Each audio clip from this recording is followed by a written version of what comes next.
ساتوی پسرو وینو دا د شهیدانو کور، دا د باتورانو کور، دا د باتورانو کور، دا د باتورانو کور، دا د باتورانو کور. ستا کاڼي او بوټي ټول مونږ ته لالونه دي، وینا پرې توی شوې دا سره لکه ګلونه دي. کلی څوک نیولی شي دا د زمریانو کور، دا د باتورانو کور، دا د باتورانو.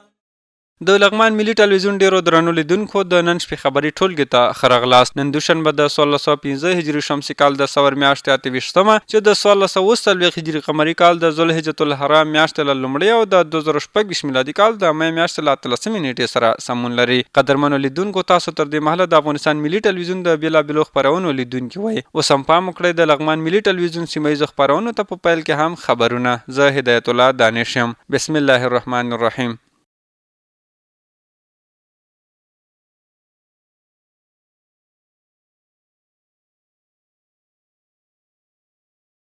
بسم الله الرحمن الرحیم. د مرستیال والی په مشرۍ د قانونو د ساتنې ولایتي کمیټې ناسته تر سره شوه. لغمان کې د قانونو د ساتنې ولایتي کمیټې ناسته د دې ولایت د مرستیال والی حافظ انځرګل عبدالله په مشرۍ تر سره شوه. د ولایت مقام له رسنیز دفتر څخه په خپره شوې خبرپاڼه کې ویل شوي چې په دې ناسته کې د ولایت مرستیال ترڅنګ د قانونو او پټرولیم رئیس مولوي سید غازي محمد هاشمي، د صنعت او سوداګرۍ رئیس مولوي سلامت خان بلال، د چاپیریال ساتنې رئیس احمد شاه ابراهیم او د بیلابیلو ریاستونو استازو ګډون درلود. په یاد ناسته کې د ولایت مرستیال والی د ناستې ټولو ګډونوالو ته د ښه راغلاست ترڅنګ یاد ناسته د قانونو ساتنې لپاره مهمه بللې. نوموړي ویلي قانونونه د په ځان بسیاینې لپاره خورا مهم دي.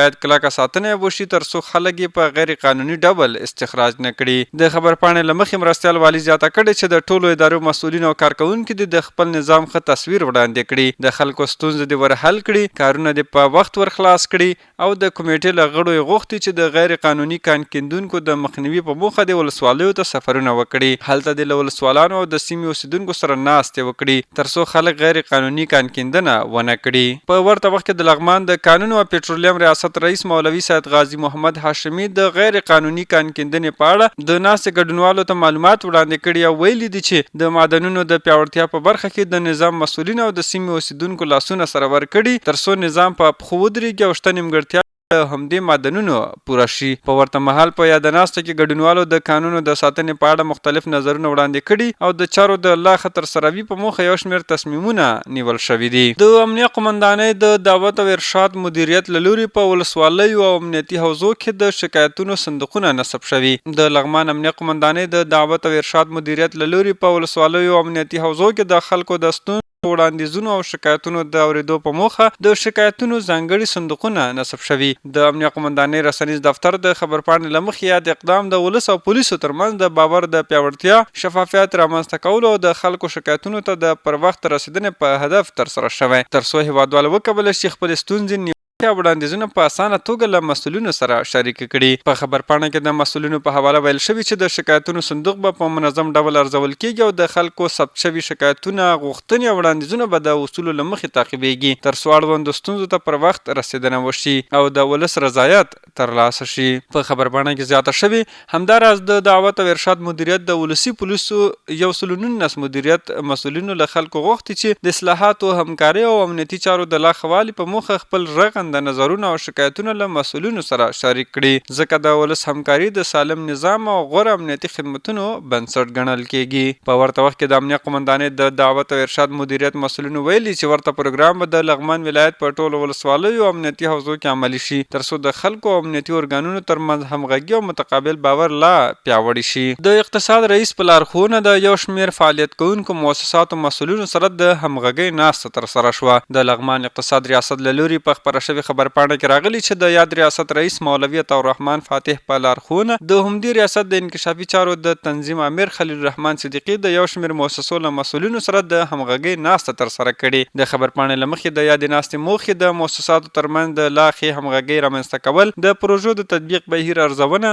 اړوندو ادارو سره د همکارۍ پیاوړتیا، د اقتصاد ریاست مجلسونو کې پراخ ګډون او لغمان ولایت ته د نورو انکشافي او بشري پروژو د جلب په اړه بحث او د نظریاتو شریکول وي. شوې. د خبرپاڼې له مخې د اقتصاد ریاست د انکشافي چارو د تنظیم امیر خلیل رحمان صدیقي د ناستې ګډونوالو ته د ښه راغلاست ترڅنګ ویلي د لغمان اقتصاد ریاست هڅه کوي چې د فعالیت کوونکو مؤسساتو ترمنځ اغیزمنه همغږي رامنځته شي ترڅو پروژې په شفاف، منظم او معیاري ډول تطبیق او مستحقو خلکو ته پر وخت خدمات وړاندې شي. نوموړي زیاته کړې مؤسسات باید د خپلو فعالیتونو او پروژو په تطبیق کې له اړوندو ادارو سره نږدې همغږي ولري، د سیمې اړتیاوې په پام کې ونیسي او د لغمان ولایت د پرمختګ لپاره لا زیاتې پروژې راجلب کړي. په خبرپاڼه کې زیاته شوې همدارنګه په ناسته کې د مؤسساتو مسؤلینو د خپلو روانو او راتلونکو فعالیتونو په اړه معلومات وړاندې کړي او د اقتصاد ریاست له همکارۍ او دوامداره همغږۍ مننه کړې. هغوی ډاډ څرګند کړی چې خپلې پروژې به د اصولو، شفافیت او غوره همغږۍ له مخې پر مخ وړي او هڅه به کوي چې په بېلابېلو برخو کې د خلکو ستونزو ته رسېدنه او لغمان ولایت ته نورې رغنیزې بشري او انکشافي پروژې راجلب کړي. وروسته ولایتي خبر دا چې د عامې روغتیا ریاست د 22 تنو کارکوونکو د کړنو کلنۍ ارزونه ترسره شوه. د لغمان ولایت د کړنو د ارزونې ولایتي کمیټې د لارښوونې پر اساس د یاد ولایت د عامې روغتیا ریاست د 22 تنو کارکوونکو د کړنو کلنۍ ارزونه ترسره کړې. د لغمان ولایت د اداري اصلاحاتو او ملکي خدمتونو د ادارې په خبرپاڼه کې راغلي چې یاد ارزونه د همدې ادارې د مسؤل مفتي محمد نسیم نعماني،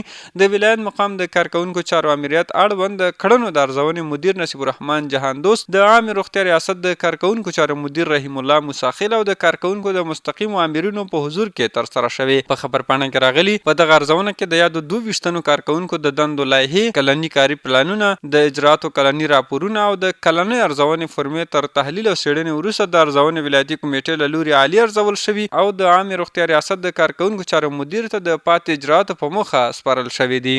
د لغمان ملي ټلویزیون ډیرو درنو لیدونکو دا به د نن شپې خبري ټولګه له ملتیا او پاملرنې مو نړۍ مننه. تر بیا ښې چارې.